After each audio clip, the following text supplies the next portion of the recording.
This is Aussie Mac Zone. We'll cover everything Apple, including Macs, iPhones, iPads, and more. All this from an Aussie perspective. Sit back, relax, insert yourself into the zone. The Aussie Mac Zone. Hello everybody and welcome to show 155 of Aussie Mac Zone. I'm lucky enough to have Garth with me again tonight. How are we, my friend? G'day, Michael. How are you? Good, mate. Good. So, don't forget, our friends, athwebhosting.com.au, affordable and competitive plans, 99.95% uptime, domain registration, auto setup 24/7, instant activation, and all from $5.95 per month when paid annually. So, we've got a couple of little stories here this week. But how's your life been, my friend? All right? Yeah, pretty good. Pretty good. I'm found a nice little bottle of scotch at Dan Murphy's the other day, so I'm just having a quick sip on that. So life is pretty good at the moment. I'm proud of you. Get into it. No, just a teensy, just a tibble. Tittle? I have a tibble.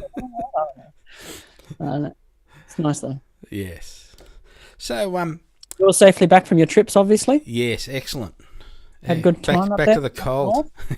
Oh, come on. You've got to love that nice summer. Townsville winter. It's only time to go to Townsville, really. Yeah. We were quite happy and warm up there. I don't think it got below 16 up there, and today, right where I am now, it's gone back down to 10. So, Okay. There you go. there you go. So, Steve Jobs enters the International Photography Hall of Fame alongside Annie Leibovitz and Ken Burns. So it's the 50th anniversary of the International Photography Hall of Fame, a museum and foundation in St. Louis. Say what you will about the plague of Instagramming millennials descending on the fair field of photography, and the fact is that Apple has led the charge on mobile imaging basically since the original iPhone and its amazing 2-megapixel camera. And for that focus, we must give Jobs his due credit. In the IPHF's own words, Steve helped create products that revolutionised the creative world and became essential tools for designers, filmmakers, music producers and photographers. Passionate about photography, both in his work and personal life, his most profound contribution to artistic community and the world is the iPhone, in which less than a decade has changed both the art of photography and the industry around it. The iPhone and its reliably solid camera and software are probably the most important contributor to Jobs being entered into the Hall of Fame. But it's worth noting that Apples were used by creatives long before that happened. Early choices for displays, inputs and standard made them essential for work in type and design, and of course Photoshop was originally a Mac exclusive. So on that note, John and Thomas Knoll, the creators of that famous enduring piece of software, are also being inducted, and it's hard to overstate the effect Photoshop has had on the world of photography, not to mention other software that came from that house like Lightroom. Sebastio Salgado, famed photojournalist, is being recognised, as well as Graham Nash, whom you might know from Crosby, Stills, Nash, plus or minus Young. So this year's inductees represent the perfect combination of innovation and artistry, bridging photography's pioneering past with its fantastic future, said IPHF director Paddy Wente in the announcement. So yeah, lots of different people there that some of us didn't even know they were photographers, besides being great musos. No, I certainly wouldn't know about Nash. Hey? Nah. It's a funny one. Yeah, just back to Steve, because, Aussie Mac Zone and all. But it is, like they said, it's hard to, well, they were talking about the Photoshop, hard to underestimate the importance of it. Yeah. But also with the iPhone, isn't it by far the most common picture anywhere on the internet now? And I think digital photography in general has had such an impact for people being able to take photos. You and I are old enough to remember those days when you had your roll of 24 and you were very sparing about taking them because you knew they were going to cost $1 or so each to get developed. Yeah, yep. And then, up to this point now where you just record whatever you want, whenever you want, and sort it out later, yeah. Sort it out later, yeah, that's right. And it'll actually go away and make your album for you because it's got your locations, etc. on there. Yeah, so all of that sort of stuff's really tricky. It's pretty cool. Yeah, my first camera was a little box brownie, second hand from, I think, when my uncle upgraded or something. I can't. Okay. I never had a box brownie. That's you're another generation. Sure, my sisters did though. Yeah, I think I was. It was about 1966 because I was using it in Tasmania when the whole family went for a holiday down there. So there you go. Yeah, and it wasn't that long ago, like 10 years ago, that we got the iPhone or so, a bit more. But remember back then we were still talking about convergence. We're all wondering about, was it a good idea for these, for the camera to converge with the phone? And there was all sorts of products speculated, that everything was convergence. That's right. Some of them paid off and some didn't. Yeah. The phone and the camera, that certainly has become ubiquitous. Yeah, and you got all the different lenses you can put on the iPhone, from good quality big Sony things and the little the clip-on Olo lenses. They're great. I had some of those earlier on. Okay. Yeah. The hardest part with that's keeping up to suit the phone more than anything else. Well, that's it, isn't it? Yeah. What was the other thing that I was thinking? Oh, that's right. Yeah. So someone was mentioning this story on one of the other podcasts, and I think Adam Christensen looked it up, and iPhone's the most popular, which there's 24 variances of the iPhone. Okay. And then they looked up number 2 popularity was Samsung, and there was something like 219 variances. Right, okay. For the same sort of age. Yeah, same time frame. Yeah. So I don't know. That's explains it all. Explains the difference in ideology, I suppose. Yeah. So we got a couple of little ones here to comment about. Apple removes the store from its retail branding as it pushes the experience. What do you reckon about that one? Oh, a bit of a yawn for me, that one, to be honest. I'm sure, there's a lot of what they're saying, I can't even say it. The Scotch is working like a beauty. It is, isn't it? I don't know. Changes. Yeah. Does it really mean anything? Does it really matter? What do you reckon? No. Well, it's not a store because it's also like they do a lot of training, don't they? Yes. Yeah. So they're not trying to sell you, not officially trying to sell you anything during the training. So yeah, it's all part of the experience. So it's all part of the rebranding as an experience. Yeah. But if they weren't selling anything, there would be a challenge. Exactly right. At the end of the day, they still need to sell, right? But I guess we saw a little while back there with all the groves and all those things. They were really pushing the experience over the fact that it's just a shop. So I guess this just fits in line with that. Yeah. I know they announced a few new positions for professional technicians and different other positions that are going to be common in the stores as well. Yeah. Zones between geniuses and staff, and so now also it is 5 years since Tim took the reins of Apple, and I think he's doing a great job. Yeah, so do I. Did you convince the blokes over at Aussie Mac at Aussie Tech Heads? How'd that go? I thought we had a good night, but anyway. Yeah, well, I had a bit of a lesson. But no, and Eric's going to hate this. He's not going to agree at all. Of course, he's done a fantastic job. 5 years. We should be complaining, really, because he's only, Revenue's only more than double, closer to 3 times what it was when he took over. Yeah. Share price is, same thing, between 2 and 3 times higher than it was when he took over. But he's had 5 years. He should have it 10 times bigger by now. Yes. Make an effort. Failing, yeah. What a crap CEO. Not to mention all the bloody money he wastes on all sorts of, R&D. Who needs to spend money on R&D? Exactly. Right. And who needs to be socially aware and socially conscious and have a company that's actually trying to make a positive difference in the world? That's just such a waste of time. Yes. Focus on just turning that 3 times growth into 10 times growth, please.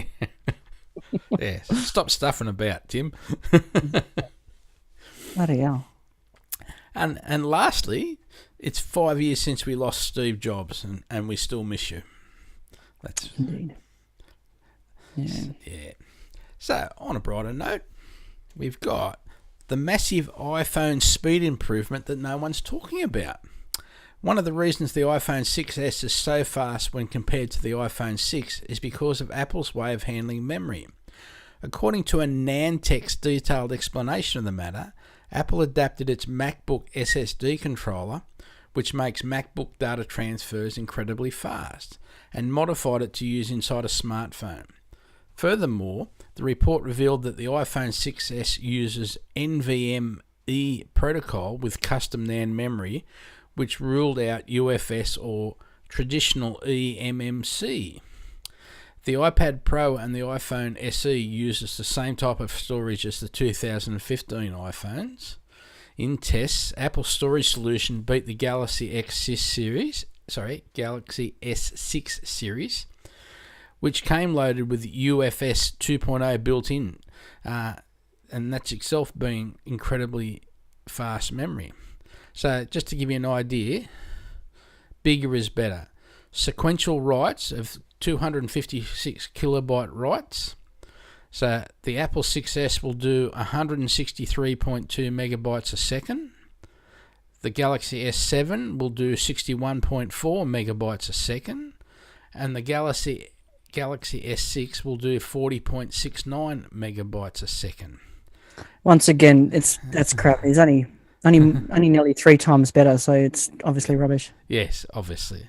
And then for doing the reads, which is so you're looking, getting your pictures up or you're looking at a video or whatever. Again, 256 kilobyte reads. The Apple 6S is 402.35. The S7 was 233.27, and the S6 were 208. So it's only twice. Only twice, yeah. Rubbish. Come on, Tim, get your act together. But actually, just seriously for a second, and just in case anybody is not aware that we're being sarcastic here, I'm not sure how you could possibly miss it. But just quickly, you guys mentioned on Aussie Tech Heads. Now, I did listen, and for those of you out there, if there is anyone who hasn't listened to Aussie Tech Heads, by all means do.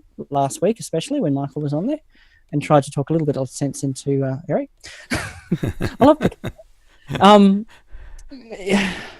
MacBook. See, this is the controller from the MacBook. Yeah. Sorry, yeah. Fundamentally misunderstand what the MacBook is. Yeah. And what's important in a and what's important in a computer these days. It's a product designed for a market. It's a product designed.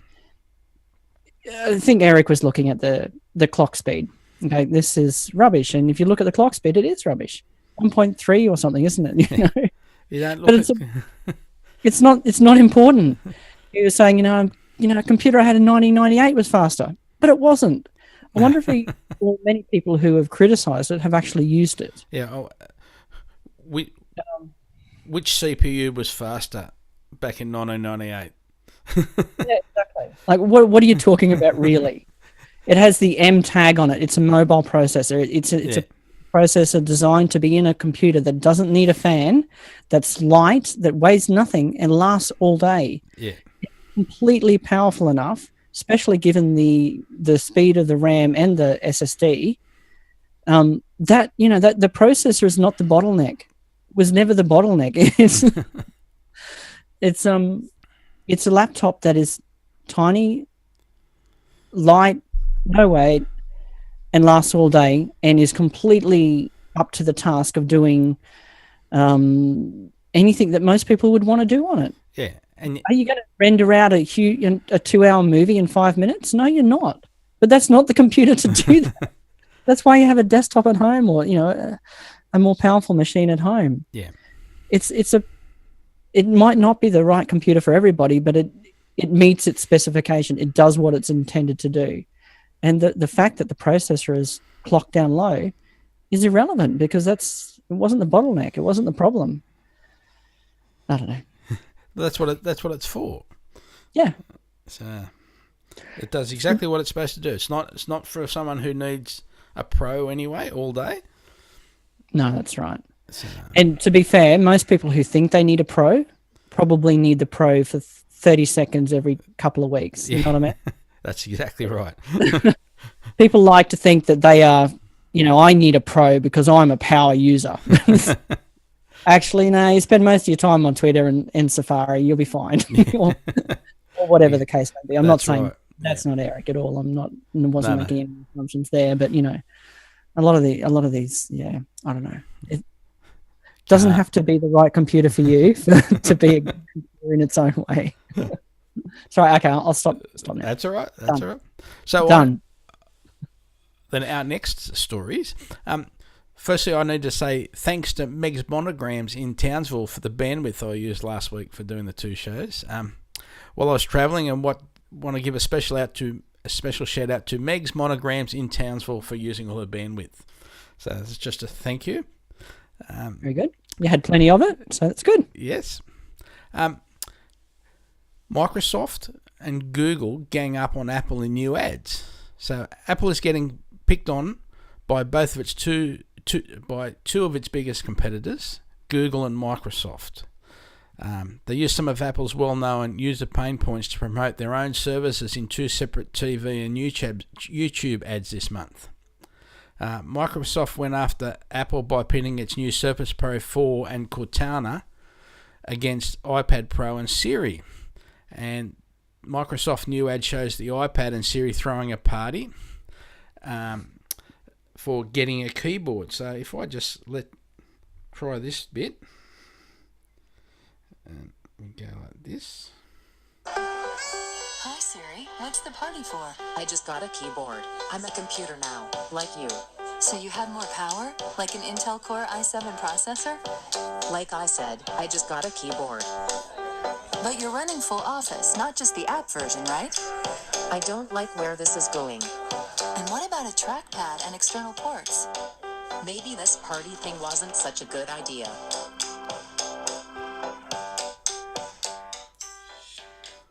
So,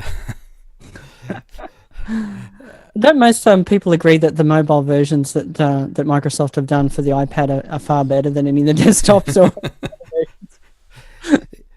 Yes, but we don't say that. That's there. And there isn't a trackpad, but put 2 fingers down on the screen and move them, and you've got a trackpad. You've got an insertion point. Yes, simple as that. Yeah. So, but also the Google one is commenting on that you can add extra storage, etc., and because they go to do different things, and it comes up on the screen your storage is full. Now, I've never seen that, and I've still got a lot of photos and videos on. And yeah, so yeah, and that just went on and on. So and they even show you some of the Justin Long, John Hodgman ones from before. Yeah, from way back. And just one thing while I'm talking about John Hodgman, he's got a podcast called Judge John Hodgman. And I don't know whether you've ever heard it. I listened to one episode the other day, and I got a good laugh out of it. So I haven't heard that one in years. It's still doing them. Yeah. Oh. So it's just a bit of light-hearted humour that goes on for about half an hour, and yeah, whether I'd listen to it every week, I don't know, but it is definitely was worth a laugh. So yeah, very good. So TechServe, which is a before there were Apple stores, there was a company called TechServe, which were a reseller and a service company in Manhattan, and they decided a couple of weeks ago to close up shop, and now they're cleaning the shop, and the iconic computer retailer is selling off some of its most prized possessions, including a veritable computer history museum of largely Mac computers. The formerly in-store exhibit includes 35 pieces featuring some real treasures like a Next Cube, a 20th anniversary Mac, a classic 128K Mac signed by Steve Wozniak, was assembled carefully and documented by TechServe co-founder and his colleagues over a period of years, and the curated collection consciously omits variants. Each item represents a landmark in the evolution of the Mac for both technology and aesthetics. So if I just go to here for a sec, just give me 1 sec. It's opening. I'm just trying to find out what the amount that it's at the moment is. Okay, yeah. Yeah. I should have been a bit better prepared. I didn't think it was going to take that long to open a web page.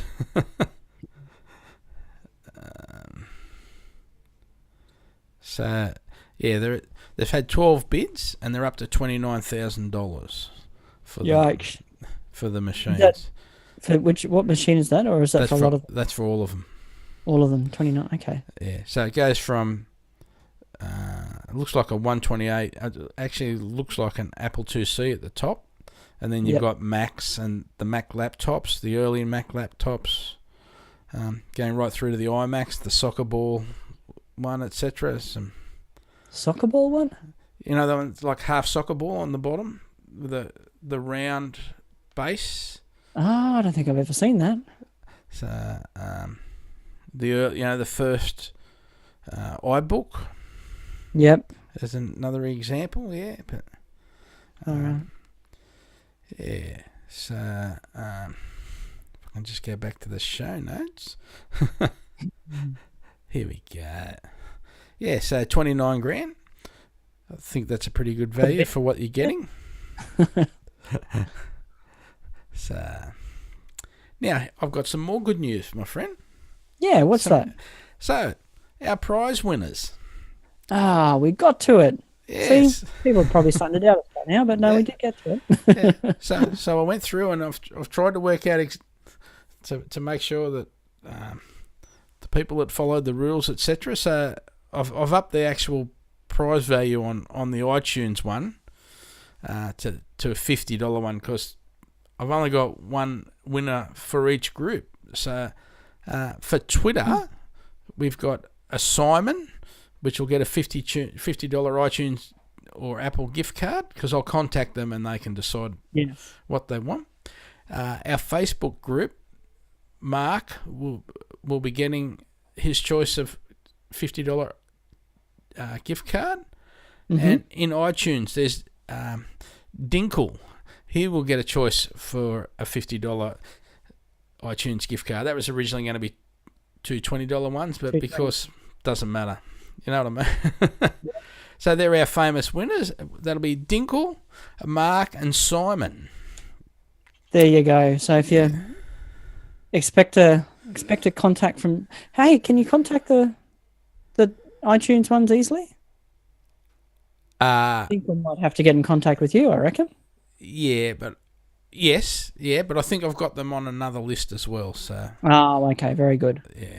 Yeah. But yes, we'll work it out, and I'm sure we can.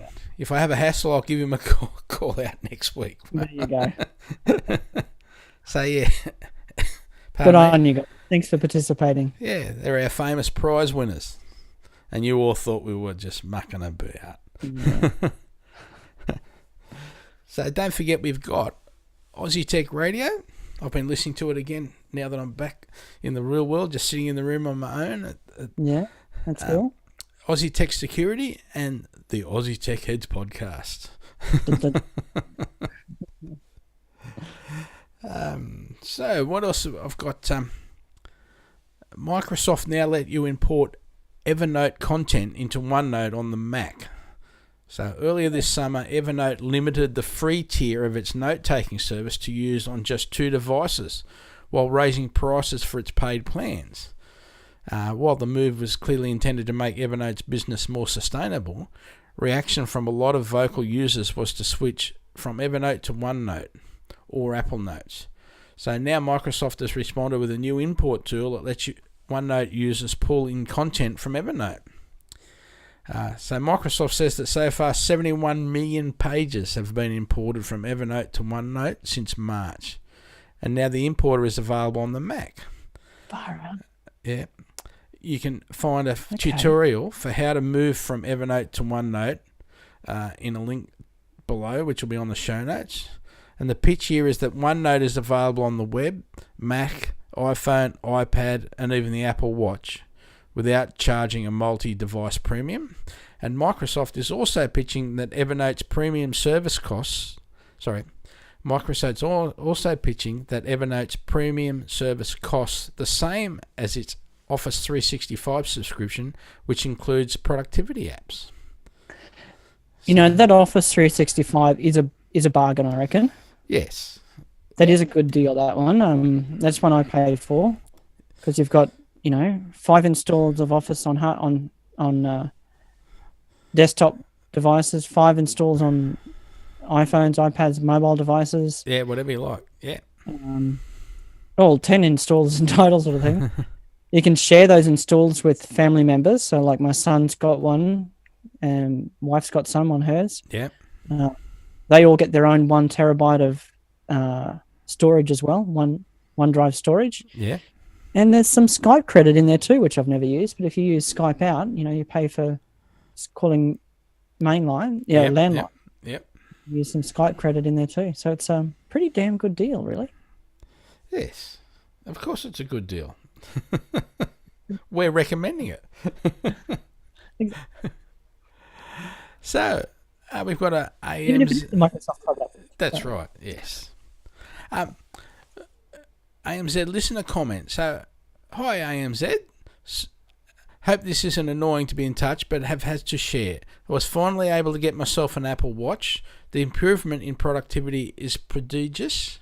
I am gobsmacked at the accuracy of the dictation option for messages, and I will endeavour to come up with useful questions for the podcast. Cheers, David. So thank you, David, for chucking that in. And I'm glad you're enjoying annoying your watch. at all, mate. Of course. Never. Yeah, definitely not annoying. And yes, enjoy that watch, my friend. Absolutely. See, it's not just a trinket. No. So you've got something you want to share with us? Safari? What's that? Watch OS 3? Safari. Oh, yeah. Tips and tricks. Moving around, do a Google search for something. Okay. And you follow a link, and you follow another link, and you follow another link, and you know what? I got on the wrong path. To quickly jump back to your Google search, so in Safari, Command Option S, last search snapback, or something like that it's called. Yeah. Snaps you back to the Google search. So rather than going into history back to the search or redoing the same search again, jump back to your search results. Yeah, Command Option S. And S for Snapback. Sam. Yeah, snapback. Excellent. I'll add that to our list.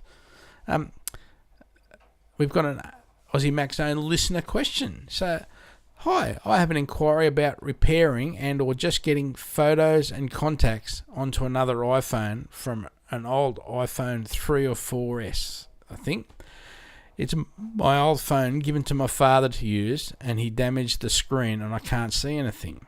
We need to get the contacts and photos off onto another phone or USB. He does not have iTunes account. Is there another third-party way around this? How much would this cost? I found a program called Dr. Phone Wondershare that does what we need but costs $100. I was wondering if you can do it for less. Regards, Stephen. So my answer was there's a company called iExperts who I deal with. I would get them to recover the data and fix the phone if it can be fixed. They have recovered holiday photos from an iPad that was dropped off a 7th floor balcony and hit a ledge on the way down. So, yes, they've got photos of those, and another one that had the crap beaten out of it by a girlfriend that was annoyed because he was using the iPad too much. Oh, gee. They're not paying us to recommend them. I've known Patrick and his team for years now, and I've used them many times for various recoveries from iDevices. So, yeah, right. Yes. So very good. And they are now only in Sydney or Bondi. They used to be in Melbourne and Penrith, but they have had the staff challenges that we all know that happens in small businesses. Absolutely. So, have you got anything else, my friend? Maybe one little last please keyboard shortcut, because you know how much keyboard shortcuts. So, a couple of weeks ago or so, I went over the InMail. You can add things to your favorite bar, add your inbox, your sent, all sent, and any particular mail boxes you like to go to quickly. Yeah. And with command 1, 2, 3, 4, 5, you jump straight to the inbox you want to be in. Uh-huh. By default, your all inboxes there, so command 1 will jump you straight there. So now, just to add a little bit to that one, this is one I got from, I think, the Mac Geek Gab, which is one I didn't know before. Yeah. Add the control key with that command key, and say you're in a different mailbox and you've got you want to send, like I've got a subfolder in my favorites that is, you know, a particular folder, keeps cool stuff in there or whatever. So just add command to the add control to the command and the number, and it will send the email to that other mailbox. So if you're in your inbox and you want to send something straight away to one of your other favorite mailboxes, control 3, 4, 5, whatever favorite is. Yeah. So if you must have a fiddle with that tomorrow while I'm doing that. Yeah. Doing the insurance ones that I've got to move around a bit. Yeah, that's the exact sort of one that you want to use there. You just put your insurance ones in your favorites, and then command control 3 or wherever you've put it, and throw it straight there. Yeah, excellent. So I'll add those to our show notes, and I will get the show notes up this week very shortly. Well, you're not on holidays this week. I've been a bit slack, so even last week I had a problem with the audio, so I had to wait till you posted the audio, and then I copied brought it down from iTunes, and then added that to iMovie, and then I had to sync up the voice to the audio. That took me there was about half an hour of moving it like fractions of a millimeter. Yeah, to get the lip sync look like we knew what we were talking about instead. Yeah. You're lucky I didn't even edit that one. Yeah, so I know I was lucky, because that way it all worked out exactly right. Yeah, the right I just length threw that and one everything. straight up as was, and no editing. So there you go. That's the best I've got. Yeah. So don't forget all our friends over at Aussie Tech Radio, etc. Been enjoying that, like I said, and ATH Web Hosting. Don't forget them. And that's right. Just to warn people, I'm going to start looking for sponsors. So we'll see how we go with that little challenge. All right, my friend. Thank you very much, and thanks to all of you who got involved with the competition. Yes. Congratulations to the winners. Yeah. All the best. Thank you. Good night.